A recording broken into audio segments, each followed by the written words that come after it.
We begin with a story that is sure to warm your heart and amaze you.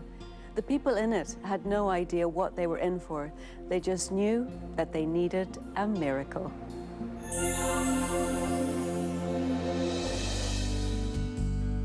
When Cindy Pointer of Berthoud, Colorado, was about to move a short distance across town, two friends were eager to help. The day started out pretty normal. I had to go out to my aunt's house to start moving that day. Orlando Battle supplied Cindy with his truck. Because Cindy was moving, she asked anybody if they had a truck, and I had one, so I offered to help. David Kimball was ready for some heavy lifting. Cindy was looking for somebody to help her move, and I told her I'd help her. In February, since the days are cooler and it's about 45 degrees, the night temperature drops significantly, so we were trying to get everything done before nightfall. They didn't know where the apartment was, so they were following me in their truck.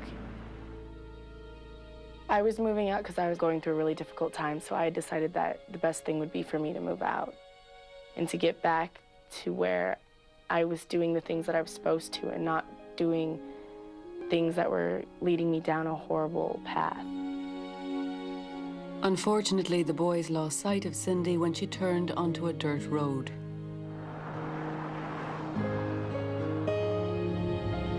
I was just driving on the road, and all of a sudden, a black cat ran out in front of me. And I swerved to miss it, and then I overcorrected.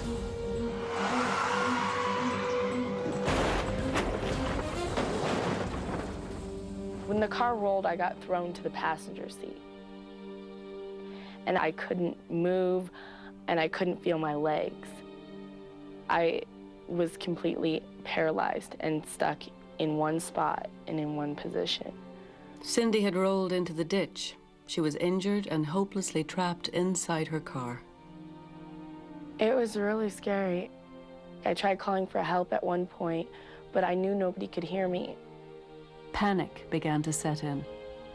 I was crying and I was thinking, you know, no one's gonna find me. I'm gonna be here. I'm gonna die in a ditch.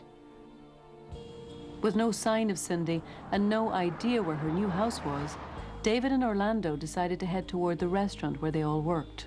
We tried to call her cell a lot, and there was no answer. We figured that something was wrong with her cell phone, or she had her music up too loud. I heard my cell phone ringing, and it was either under things or it wasn't anywhere near me. And I kept thinking, I have to get to my cell phone. It was my only way out. I started to pray at that point, and I started asking for help. I was like, please, please, can you help me? Please help me through this. God, please help me, because I'm not gonna get out of here.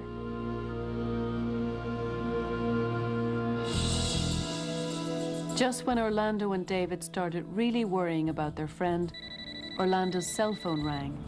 Hello? I got a phone call. Cindy? And David answered it. I heard her on there, and I asked her what she was doing, but there was no answer. And I was trying to get her to respond to me, but she wouldn't. She's not answering. The second time my cell phone rang, David answered it once again. And this time you could obviously make out that she was crying, and you could hear her say help in the background. Dude, turn around. I think something's wrong. It was getting really cold out, and we had no idea where she was, and we were starting to fear the worst. Orlando and David retraced their steps. The sun began to set, temperatures were dropping fast.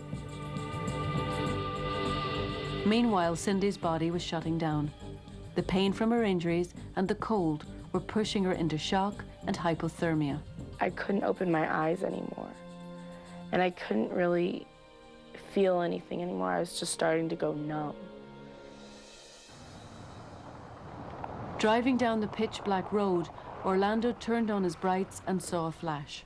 You could see her taillight sticking out from the ditch. We really got scared because we didn't know her condition in the car. She was alive or dead. I'm gonna go get help. I knew I had to get in, but I didn't know how because the doors were locked. Inside, Cindy lay trapped. Then something miraculous happened. The doors unlocked, and Cindy had nothing to do with it. I knew there was no way she could have unlocked them because she wasn't moving at all. David ran to the nearest house to call 911, and I was with Cindy just trying to keep her warm. At that point, I knew everything was going to be okay. And I knew that God had answered what I had asked. I had asked him to save me and to help Orlando and David find me. And that's exactly what he did. He allowed them to find me and help me. Berthoud Fire Department Battalion Chief Derek Middlestad was one of the first to arrive on the scene.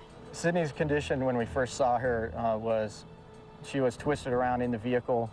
She did have some injuries. She was complaining of head, neck, and back pain. We used the jaws of life and a sawzall to cut the A, B, and C posts of the vehicle. And we folded the roof down to the bottom of the creek, and we pulled her out on a backboard. Cindy was grateful to be alive despite her back injuries, and grateful for the miracle that unlocked her doors. But as it turns out, that wasn't the only miracle that day. It wasn't even the first miracle.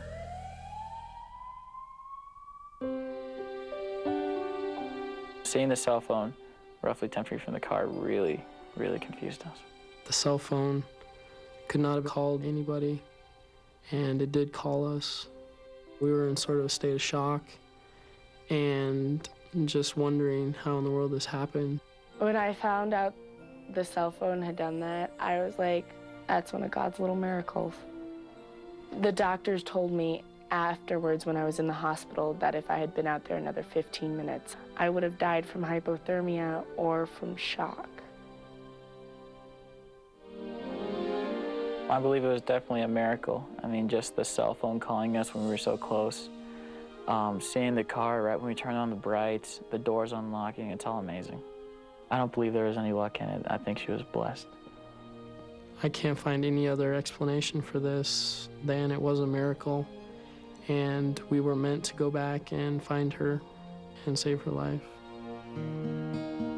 Cindy is convinced that she was the recipient of not one but two life-saving and life-changing miracles. And ever since that day, her path in life has made a turn in a new direction. I was going down a road that I shouldn't have been, and I think that it was supposed to be my eye-opener to get my life back together. It is very symbolic that I, took a detour, and my life was taking a detour at the same time. But that detour ended up leading me to finding my saving hope and finding saving grace. It makes me feel so overwhelmed with joy that I can't even describe what it's like. That it just is so comforting knowing that, that there's something out there watching over me. I know that there's a reason why I was supposed to be saved.